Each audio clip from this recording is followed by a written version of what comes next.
Hi, this is Judy with another Essential Worth Moment, where we provide you with empowering frameworks that are immediately useful and actionable. So what we do is we take two dimensions, we connect them together to create a decision framework that helps you gain clarity, confidence, and make a commitment. So today's session, we're going to focus on how to know your conflict style. The dimensions we're working on are orientation to others and orientation to self.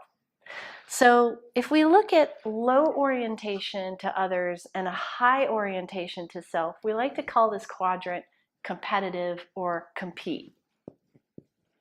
So we all know these folks. They win no matter what. And there's great usefulness in that. Sometimes you really need to advocate very strongly for your position, and you want to make sure that you win.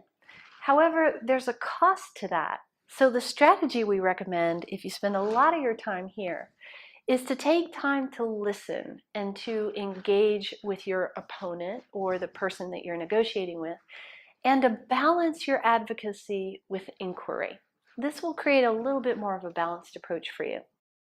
If your orientation to others is high and your orientation to yourself is high, you're in what we like to call sweet spot. It's collaboration. So as a collaborator, you're already doing all the right things to ensure that you win and that your partner or potential partner also wins. So our only advice here is keep on keeping on. This is exactly the place to be, to really win at any kind of conflictual situation. If you have a low orientation to others and a low orientation to yourself, we call this avoidance. This is, where it's really hard for you to really engage with anyone. You don't really want to put yourself out there. You don't really want to advocate for your position. So there's a cost to that as well. You're not really getting the wins that you could get. So the strategy we recommend here is to identify and really foster your strengths. And if you see others that are in this collaborative mode, ask them to mentor you, or at least model some of their behavior so that you begin to really create a little bit more assertiveness for yourself and move into more of a high engagement with others and a high assertiveness and engagement for yourself. The final quadrant that we have is high engagement or high orientation to others, but low orientation to self. This is what we call accommodation.